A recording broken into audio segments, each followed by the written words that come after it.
Hey, lifers, welcome back to the Live the Life podcast. As always, I am your host, Eric Aroka. And today, we've got a special treat. We've got the one and only Mark Carpenter is going to be joining us on the podcast today. And let me tell you a little bit more about Mark. Oh, I got to get my glasses on for that. Let me look at my notes here.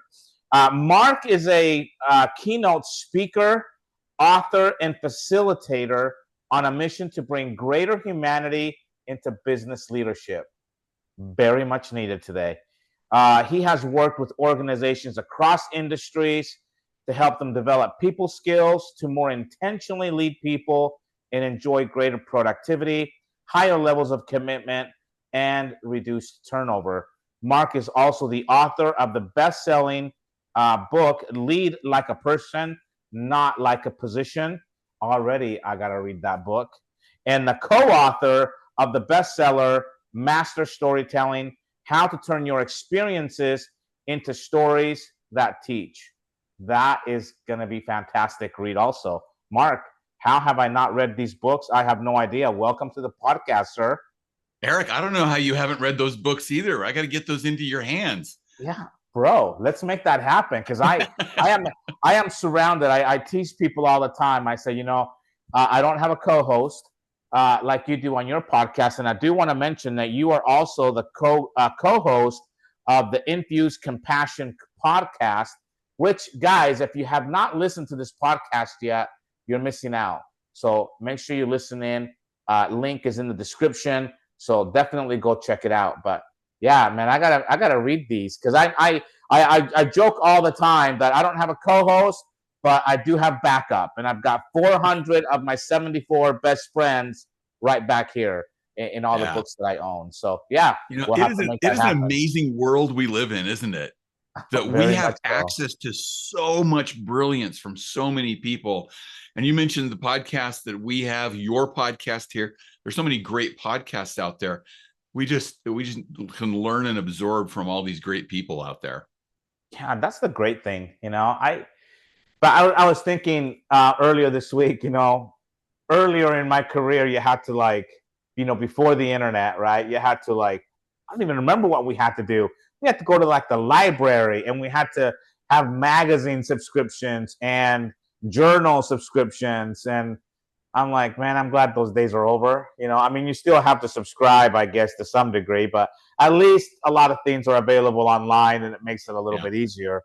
And you and I were talking just a little bit before we started about how we have never actually met and how crazy that is.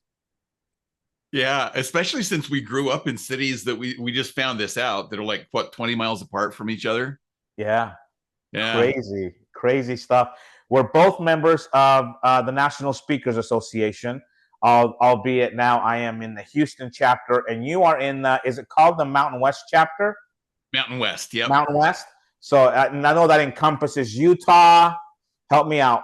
Parts of Montana, Utah, Idaho, Montana, Wyoming. Wow. Okay. So there you go. That's why it's called the Mountain West chapter, I guess. Yeah. Awesome chapter, by the way. And you and I are members, but we never crossed paths because you became a member probably right around the time or shortly after I moved to Houston. So we've never actually met in person, but we follow each other on LinkedIn. Yeah. We have mutual friends because of the National Speakers Association. And I love supporting all of your stuff. And you always have great content. So keep it up, my friend. Well, and I love supporting yours too. Any of your listeners who follow Eric on LinkedIn, you've probably seen me commenting on Eric's posts there too. Very much appreciated. So Mark, as I was getting my list together for speakers, I thought I got to get this guy on because one of the things that we speak on quite a bit on the podcast is building winning cultures. That is just something that is dear to my heart. And so I thought, you know what? There is a great way to build culture, and that is through the power of storytelling. And Mark, I am always surprised, and you tell me if you've experienced this in your coaching, your trainings, your keynote speaking, as you come in contact with clients. But I have always been surprised of how many leaders of organizations don't know the stories that are being shared about their organization, whether it be good or, in most cases, bad. Have you found that to be a surprising thing?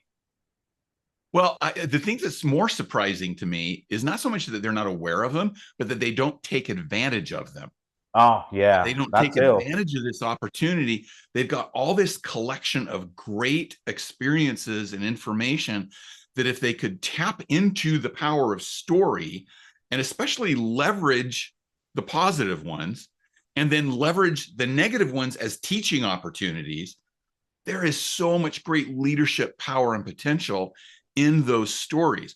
But I see a lot of leaders that just ignore that, or they resist it, they step away from it, and I think they're missing great opportunities.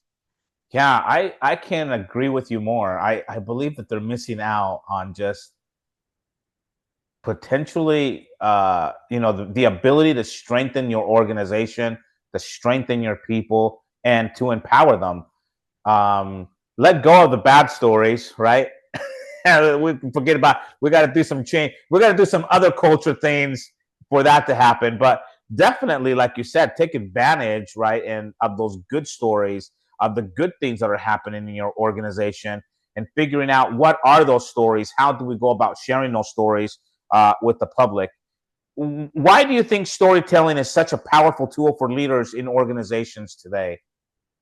Well, your topic that you wanted to talk about in terms of building winning cultures with storytelling, I think is really applicable to that. Storytelling is how we connect as people. And I don't know about you, but I define cultures in organizations as just a collection of the behaviors. It's the Mm-hmm. collective behaviors of the people. Well, Yeah. storytelling allows you, particularly in a leadership position, to emphasize the behaviors that you want in your culture and even emphasize maybe the behaviors that are leading you away from your culture so people can see the difference. A lot of times when organizations are trying to build culture, they say, all right, we're going to put this list of values here on the wall. This is Yeah. our culture. It's these words up here on the wall. Well, we need to take those words on the wall and identify them as behaviors in the hall. Well, Yeah. what do the behaviors actually look like that make that culture happen, that turn that culture into reality? And storytelling is one of the most powerful ways that you can do that. Yeah, I totally agree. I'm a big believer on having values, right, in organizations, but even a stronger believer and advocate for organizations who actually put them into action, who actually live them, because I believe culture is really what happens on Monday morning, Yeah.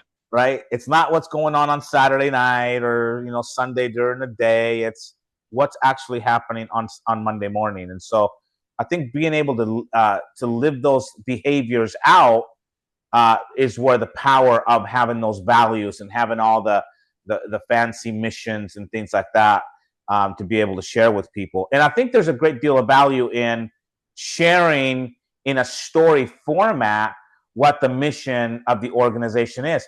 I was a part of I won't say the organization's name just because I don't have permission and I don't want to, throw Yeah. shade, so to speak. But if you go to my LinkedIn, you can probably figure it out. But I was working for an organization. It's a gigantic organization. It's been around for over 100. I think now it's over 150 years. So it's an old one, lots of history, right? As you can imagine in that time frame, and they did not do a great job of telling stories. And I thought they were missing an opportunity to that when they shared their mission or when they shared, like their vision or mission or values, that they were missing out by not sharing those things in story format, right? Instead of saying, well, our mission is blah blah blah, our vision is this, and these are our 5 values. And that's great. Like if that's what you're communicating, hey, at least that's a start. But I think, like you just said, when we share stories, it gives us that opportunity to connect, right? Like there's an emotional connection that happens when we share stories. And so I feel like, man, if you can create that connection as early on as possible by telling a story about your mission or your values, why you believe whatever it is you believe in your organization, that goes so much further. It carries so much more weight than just simply saying the words, share it in a story format. Yeah. Think about this, carrying that forward. You get a new team member that comes on to the organization and they see those words up on the wall. And let's pick one that's really common. We're customer focused. Yeah. Okay?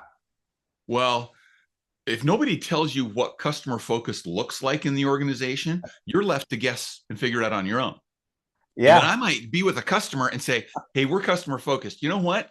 I'm just going to give the product to you. I'm just going to give it away because I want to be customer focused. Right. Well, that may or may not be what the organization wants you to do in that situation.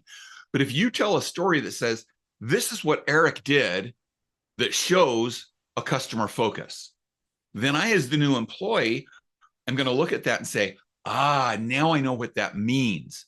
I know what to do to support that value of customer focus. But I have to be able to see that, and story allows us to see what the words actually mean. Yeah. And what a great opportunity, right? If you're like a coworker listening to that story, because now you can champion that story, and that becomes part of your a part of your message, and it becomes a story that you can share, right? Maybe it wasn't a personal story to you, but it's a great company, it's a great organizational story.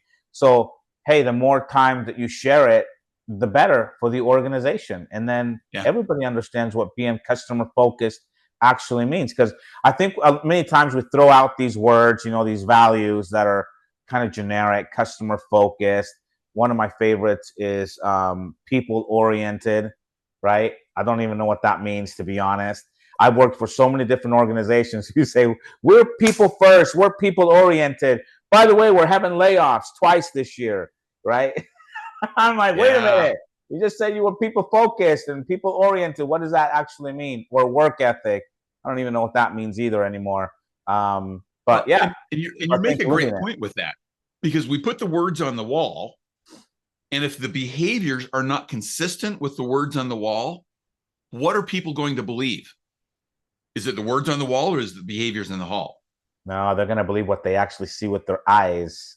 Exactly. Right. And then that actually deteriorates what you've stated as the mission and vision of the organization. Yeah. And so you have to make sure that those are consistent with what's in the wall. I was having a conversation with some leaders in a small organization just earlier this week. And they said, our CEO really wants to get a good culture here. And we've established these 5 pillars of our culture. And he's frustrated because people haven't adopted these pillars of our culture. And I said, well, do they know what those mean? So, well, yeah, here they are. And they shared them with me. He said, this is what those pillars are. I said, yeah, but do people know what that looks like in action? They're like, well, I think so. But this is where the leaders need to not just say, here's the words, go live this, but here's the words, and this is what it looks like in practice. And that's where telling the effective story comes in, is because that's going to connect people's hearts and minds to those words and that you want them to follow. Very true. It's funny. I chuckled a little bit when you said the words, I think so, because every time I hear that from a client, I just come back to them and say, that translates to no, you have no idea. You do not know. But I just think that's kind of funny. That is such a powerful, just a powerful insight. I love that I love how you shared that. That is so impactful. What do you think are some good examples of how stories have shaped culture? Do you have any like recent experiences or past experiences where you've been able to see that happen because of storytelling? Yeah. How much time do we have here, Eric? Oh, dude, we got plenty of time, man. Well, let me share a couple of examples with you. There's in fact, I just was thinking of this. There's an organization I work with. It's a manufacturing company, large manufacturing. They manufacture plastic goods, tables and chairs and things like that. And every time they get together as an employee group, whether it's a big group or a small group, they have what they call a mission moment at the beginning. And they ask somebody to stand up and share something that's happened to them recently that demonstrates one of the points of the mission. And so it's been powerful for me, even as not an employee of that organization. When I'm there speaking, I hear these mission moments and I think, I would love to work here. And that's the type of camaraderie it builds within an organization, is people say, yeah, that's who I work with. People stand up and talk about how this person went this extra mile for this customer, or this person stepped in and helped another team member who was struggling, or this person helped a person to see that safety was at risk, and they potentially saved lives by doing this. They're just powerful examples so that people can see this is who we are as an organization. This is how we act. Yeah, that's awesome. I got to experience that working for an organization several years ago now, where they had like a values wall, right? They had like a big board, and they had all their values listed, and people could fill out these little cards, and basically it was just recognizing people. If you saw somebody living one of the values, then you could say, hey, I'm writing about Mark, right? Because he lived the value of people first, right? And then you would share what you saw. So you're not just saying, oh yeah, Mark did this, but you're actually sharing what you witnessed. And so then once a month, and then you would take your little card, your little 5x7 card, you would stick it on the wall, right? On the wall. And that was really cool, just as a recognition. But then once a month, the company would come together and they would recognize everybody that was on the wall. And it was like impactful to see how many people in the organization were actually living day to day the values that they espoused to, that they all said that they believed in, that they agreed when they were employed, that yeah, we believe what you believe. I'm good to go here. Like, I'm happy. I want to work here. But they were doing it on a daily basis. And so I just thought it was so impactful to not just to have your name on the wall, but to recognize it and then to reward it. They would do like a big breakfast for everybody that was on there. And it got to be out of hand, right? Because the company is growing exponentially. Yeah. And so pretty soon you've got, I think the last time I observed it was like they had like over 125 people or something like that at a breakfast. And the company when I started with the company, it was like, I think I was the 18th employee hired or something like that. So in very short amount of time, they just ballooned. But it was fun to watch them grow with the right people. And then it was fun to watch them recognize and reward all of these people as they lived out their values or the mission or the vision of the organization. And I just thought, wow, that's such a powerful thing. And so many great stories were born because of that, right? Because now it wasn't just like, hey, all of you guys, congratulations, you made it on the wall this month. It was, hey, Mark made it on the wall for putting people first. And this is what he did. So now that what you did becomes a story that I can use as I am talking about the organization and how we value people and what we do to put people first. Now it becomes real. And like you said before, it builds that emotional connection, right, to the outside world, to other departments and whatnot. Because I can't tell you how many companies I've worked for in my sales background where it was sales against everybody else. Right? Or it's HR against everybody else. And I use the word against literally, like it's almost a war zone every day when you walk into work.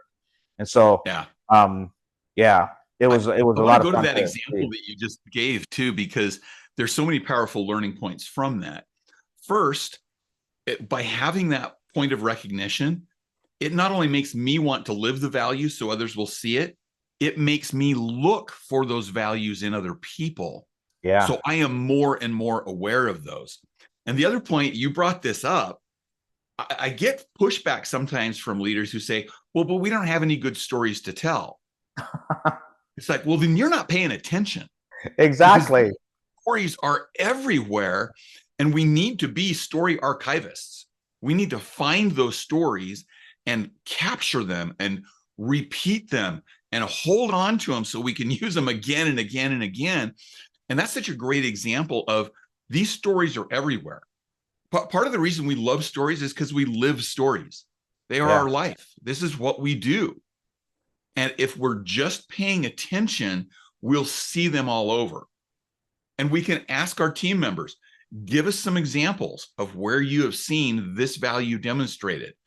Well, then capture that, put it into the form of a good story, and use it to connect hearts and minds in the organization to the values that you're trying to espouse. Yeah.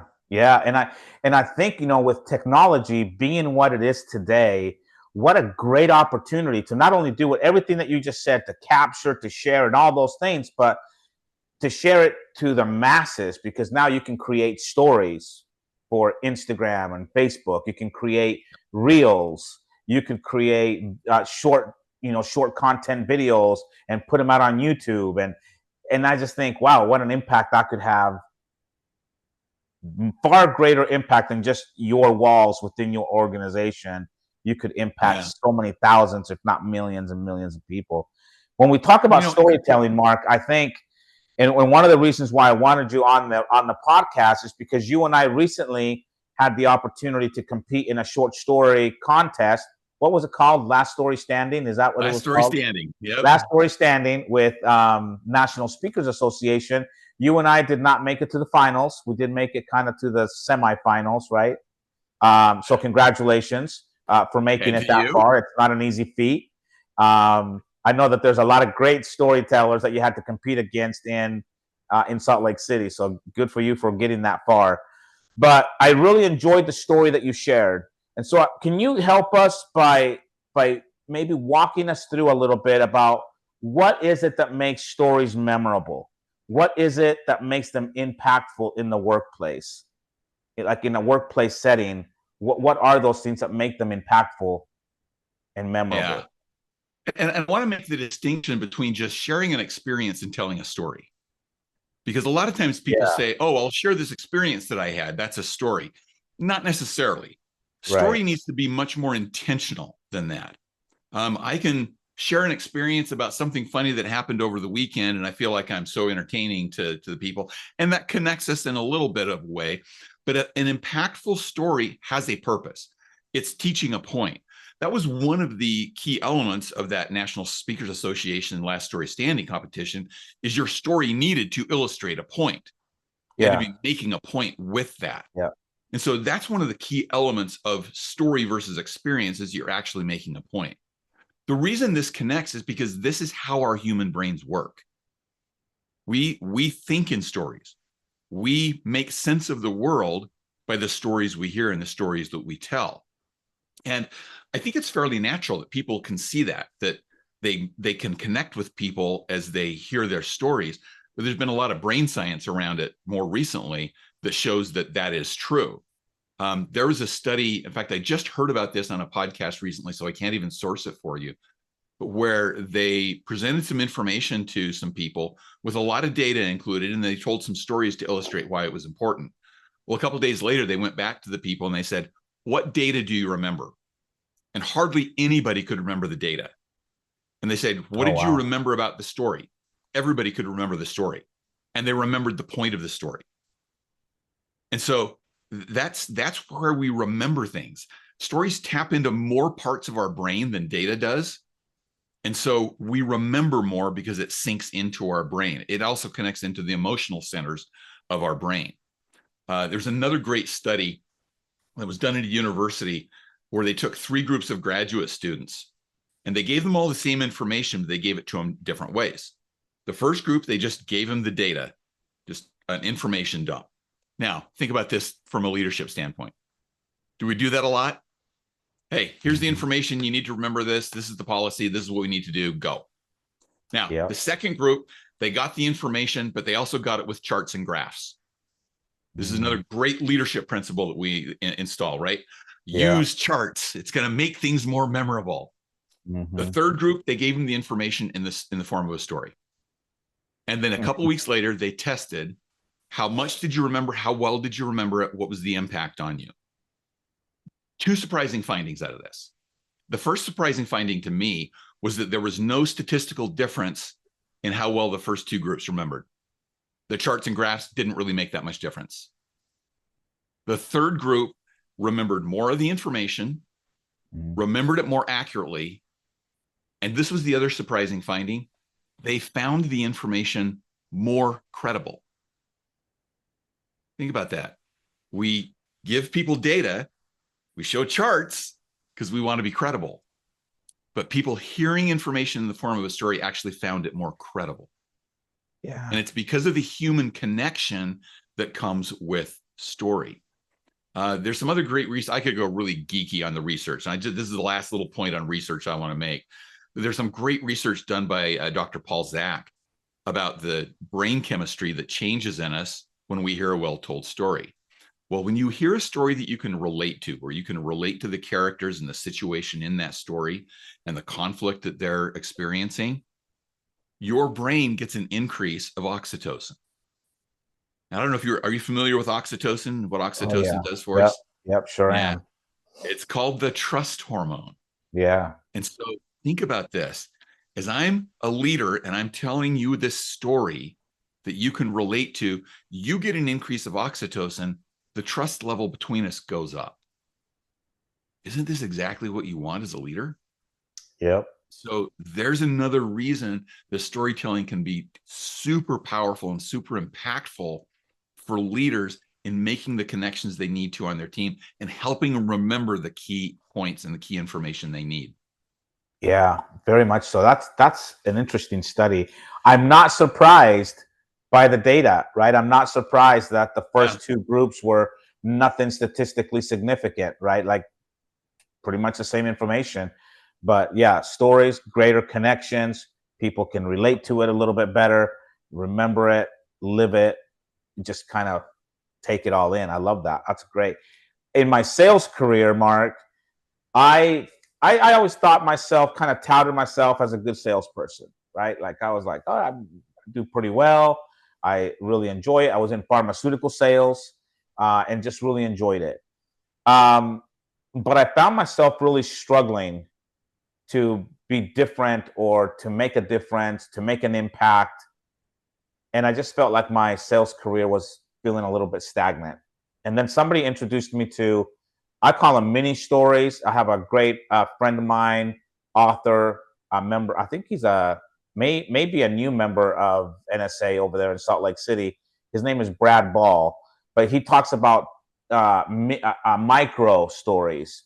And so I started to use micro stories in my delivery because, you know, as a pharmaceutical rep, Mark, I don't know how much you know about that, but you know, we have a ton of information we got to share with the doctor when we go visit an office, and we have 30 seconds.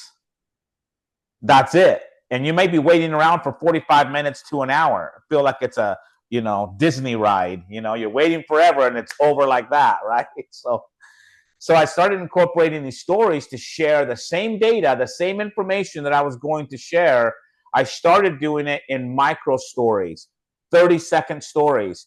Now, what I found was that I could take a 30-second story and expand that to a minute. And from a minute, I could go to 2 minutes. And from 2 minutes, I could push my luck, Mark, and go to 3 full minutes. Yeah. Right?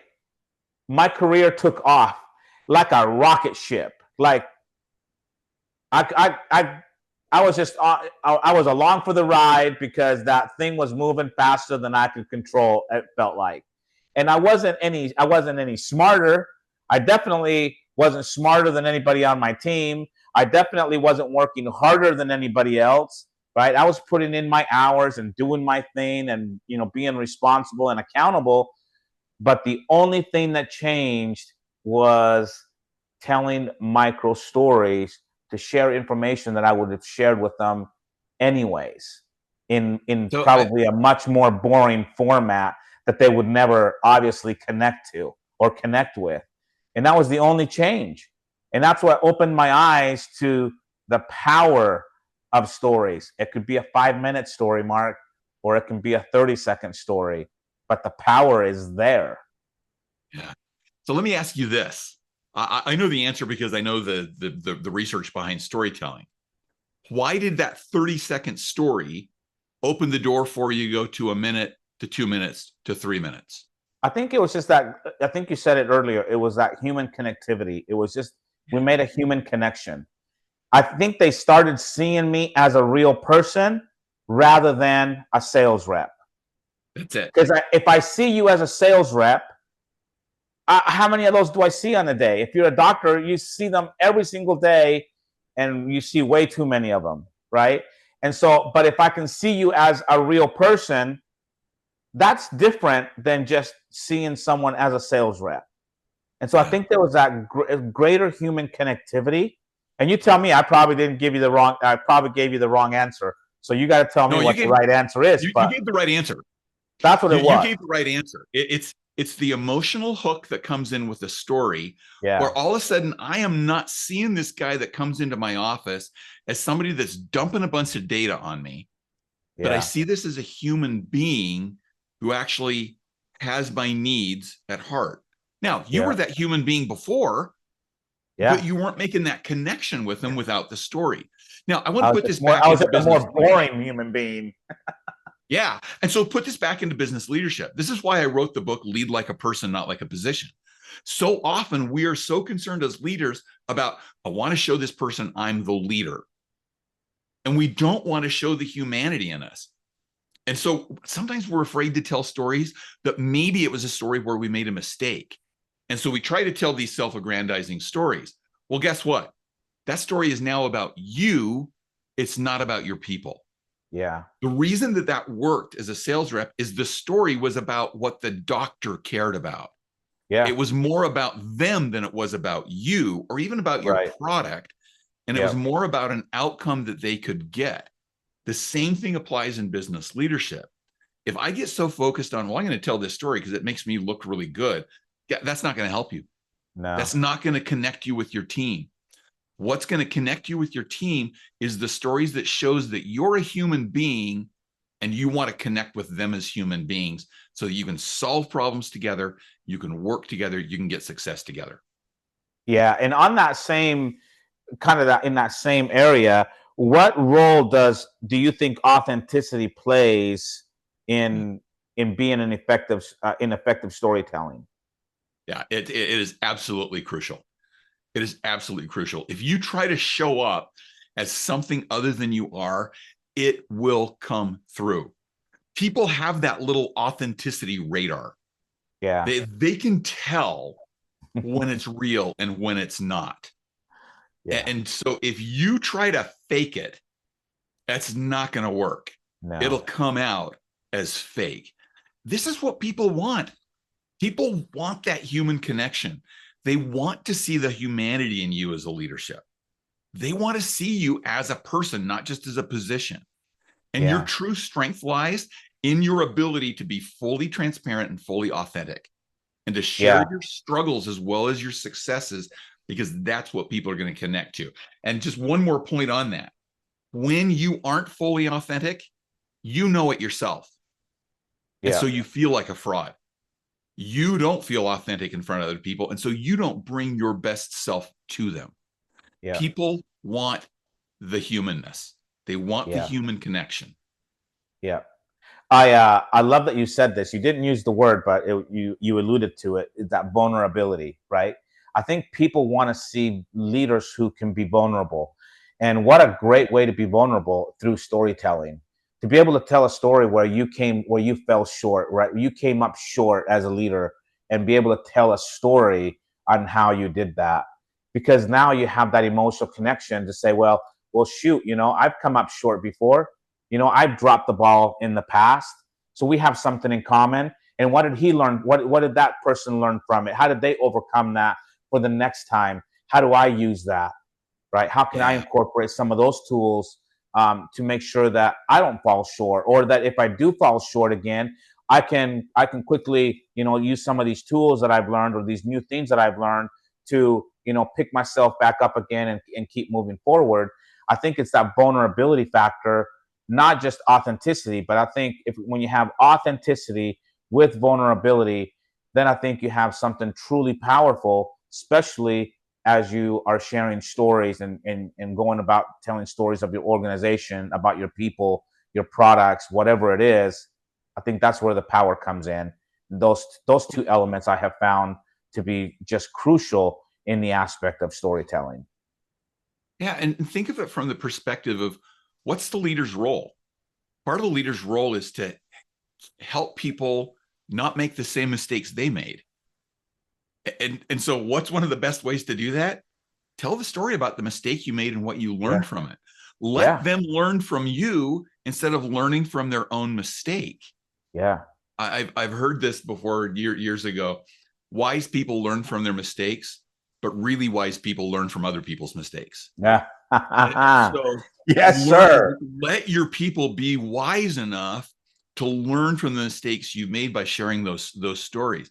People will actually respect you more for learning from your mistake than from trying to come across as if you've never made a mistake. Yeah, I totally believe that, 100%. So, Mark, what can organizations do to encourage more stories to be shared at every level in the organization?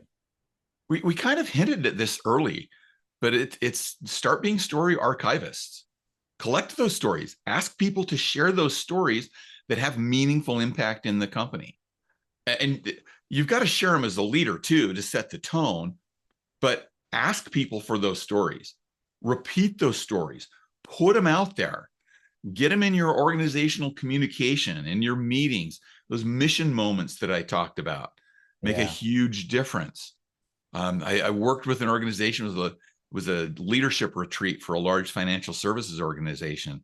And I taught them to tell stories to show how they were adapting to or achieving the organization's top level goals. Well, all of a sudden they started learning things that other people were doing in other organizations. And we broke down those walls of us versus them that you were talking about earlier. Part of the feedback that I got from that was, there was one leader who every meeting he started by saying, I'm going to tell you a quick story to demonstrate why we're having this conversation in the first place. And by doing that, he set the tone for what the meeting was about, but he also showed them, start looking for these illustrations of what's going on. So the more we can just ask people about those experiences that made a difference, the wall of values that's showing, here's what people have done to demonstrate these values, the mission moments at the beginning of meetings.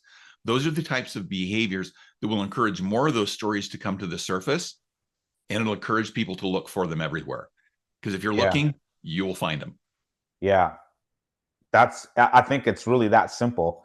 And if you notice as an organization that the wrong stories are being told, well, what an awesome opportunity it is to now start sharing the right stories, the correct stories, right? I worked with an organization that was kind of in crisis. This was during COVID. This was probably 6 months into COVID, and everybody's world shut down, right? And they were really struggling. They were struggling to the point where they were going to go out of business because their sales just, did a nosedive, like a lot of organizations did. But I asked them, what stories are you sharing? I was really interested, and I didn't ask the leadership. I asked the leadership last. I really had the opportunity to talk to everyday employees, just the staff, and just ask them, well, what are some of the stories that you guys share? And I just started listening, when we were in the lunchroom, when we were out to lunch together at restaurants, and just on a break, shooting the bull, or whatever. I started really paying attention to the stories. And I quickly realized we're sharing the wrong stories. The stories that we're sharing were negative, right? And negative stories, well, it multiplies. It's like a rotten apple in a healthy bushel of apples. It just looks like one bad apple at the beginning, but pretty soon, if you don't take care of it, you've now ruined the entire bushel of apples. And so that's what was happening to the organization. So we were able to quickly identify these particular stories that they were sharing that were very negative in nature. And we just replaced them. That's all we did. We just replaced the stories, right, with things that they had seen, things that they had witnessed and experienced that were positive. And as soon as we started doing that, I mean, things took off again. Now, this is in the middle of COVID, where people are panicking and people are really worried about what the future holds. And they started to improve a month after this conversation that we had. So they had about 20 days to the end of the month. And we really made it an emphasis. We want to share the right stories. We had them on the internet. We had them everywhere on their website. We did all sorts of things to get these stories out and to get them to share their stories with their clients, with other coworkers, what have you. And at the end of the following month, they had a record sales month, which they had the greatest sales that they had ever had in the 18 years that the company had been in the had existed as an organization. The month after that one, they doubled their sales. And the month after that, so 3 months out, they tripled their sales. And I mean, they're still flourishing, right? And I just thought, what a huge difference. And the only thing that really happened was they started sharing the right stories. And because they could share the right stories, they had greater connections with their clients. Some of that tension that was being created because of these negative stories within the different departments dissipated. It just went away because we're no longer sharing those stories. Did those things occur? Did they happen in the past? They certainly did. We can't, they're there. They existed. That happened. But we don't have to keep talking about it. We don't have to keep sharing those negative vibes, especially with people who are not even in the company any longer, right? So it's like we can, they moved on, we should move on as well from those stories. Let's replace them with other stories that put us in a good light. And wow, what a difference it was for a small organization that has continued to blossom over the years, simply because they just acknowledged they were telling the wrong stories and they needed to change that. Yeah. Now, the stories you're talking about that are the negative stories were bad things that happened with bad outcomes that nobody would do anything about, is what I'm assuming. Because Correct. you can tell a story about a mistake and say, but we can do better than that. And it Right. leads people to be motivated to change. But the Yeah. stories about the good things that are happening, think about the emotion that it breeds. It breeds hope. And particularly during that time, that's exactly what organizations needed. They needed hope for a better outcome. Yeah. And I think brotherhood, it's like camaraderie. Connection. It's like we're all in this fight together. Let's go. Like we're all together. We're all supporting each other. And I think that makes a world of difference. Mark, this has been incredible. The connection that stories can give us. Yeah, I just love this conversation. So, Mark, there's always going to be someone that comes out and says, I'm not a good storyteller, so therefore I can't tell stories. Now, I don't believe in that narrative personally, but what do you say when someone comes to you and says, hey, Mark, you know what? I really do believe everything you're saying about storytelling is real, it's true, but I'm not a good storyteller. So what would your advice be to those individuals? I'll play out this conversation with you, Eric. Okay. Now, you can't pick storytelling when I ask you this next question. What's a skill that you have developed that you feel like you're pretty good at? Storytelling. I would say facilitating. Pretty good at facilitating workshops, things like that. Okay. First time you facilitated a workshop, were you great at it? No. I was not only not great at it. How did you get better? And how did you get better?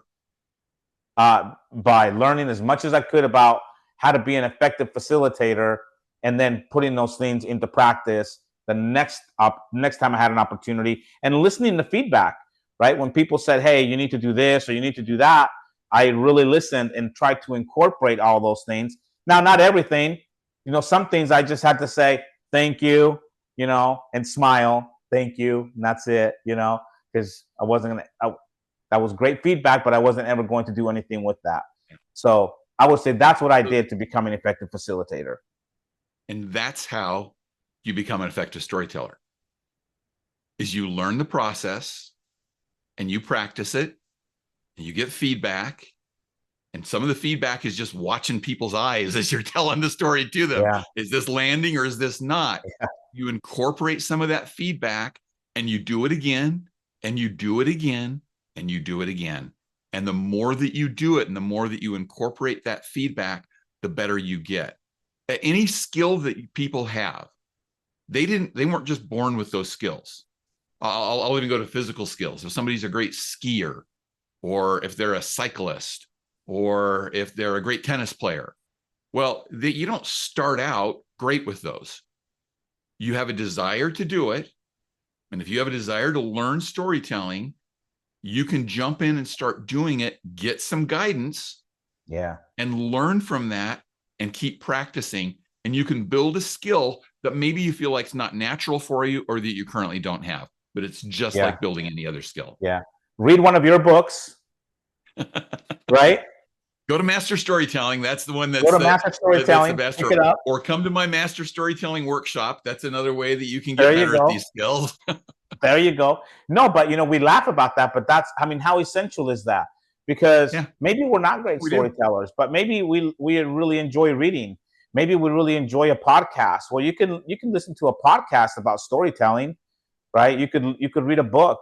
You could attend one of your workshops. There's so many things that we can do that are at our fingertips, literally at our fingertips, where we could learn that new skill and no longer have an excuse that, oh, I'm not good at that, so therefore I'm not going to do it.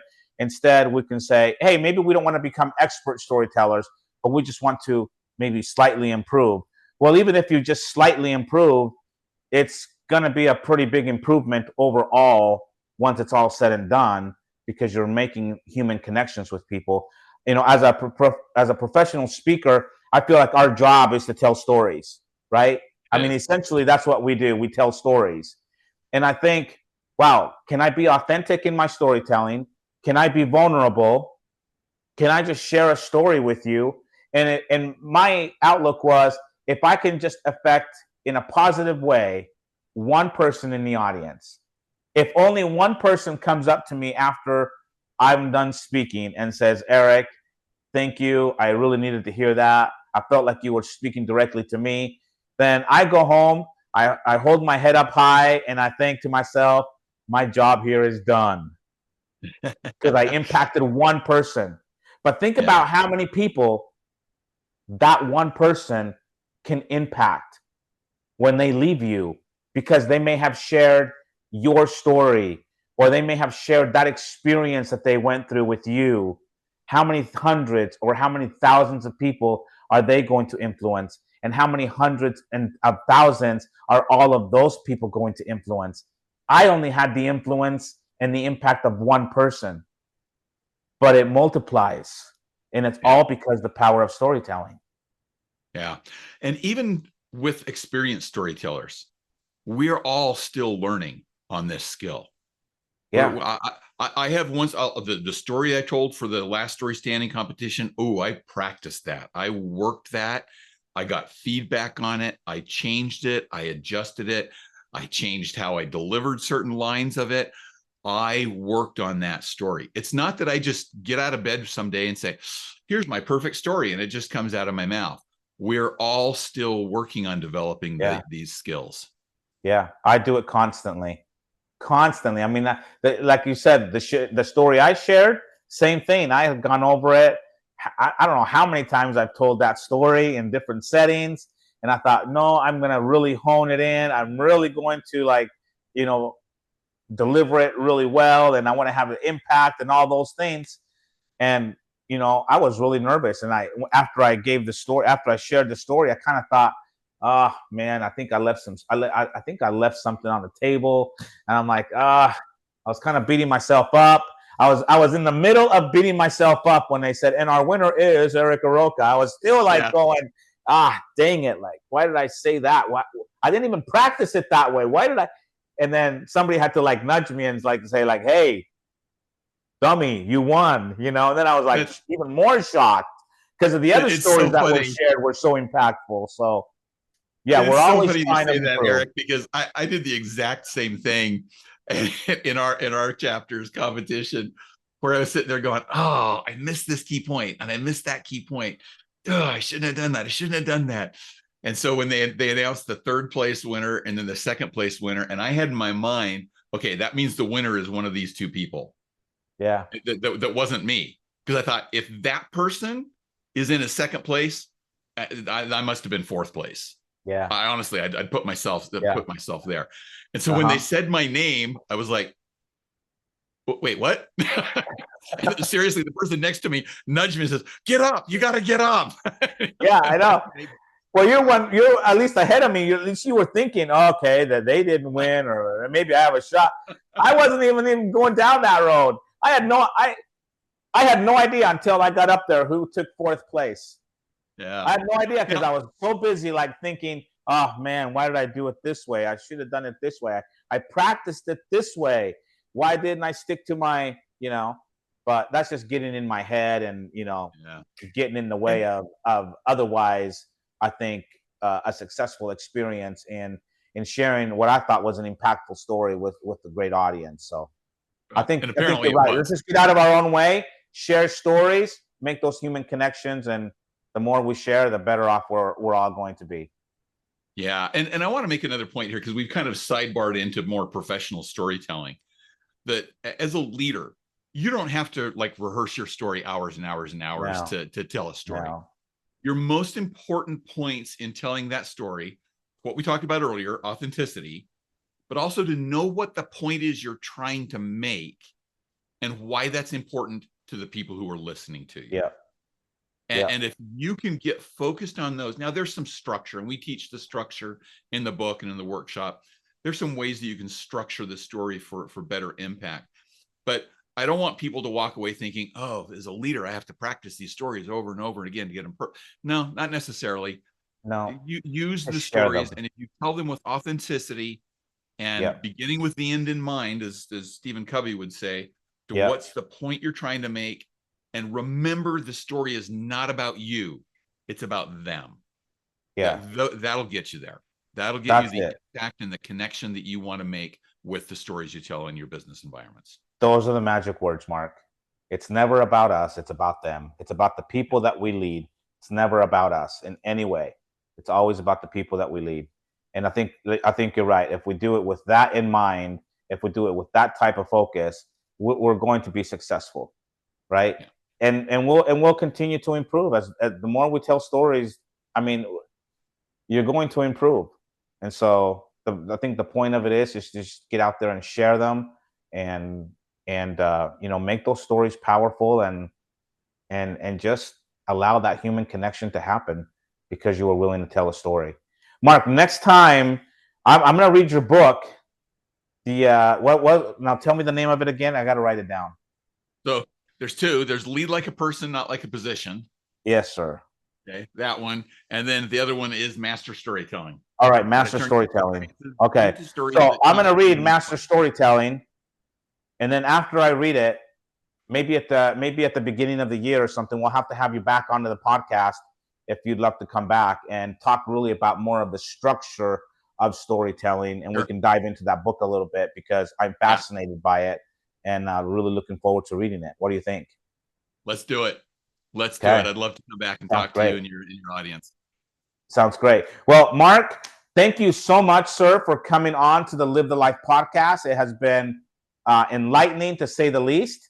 I love your platform of teaching people to be master storytellers. And I think that as we continue to become master storytellers and really hone our craft in storytelling, that's only going to allow us and help us to continue to live the life we have always imagined. Till next time.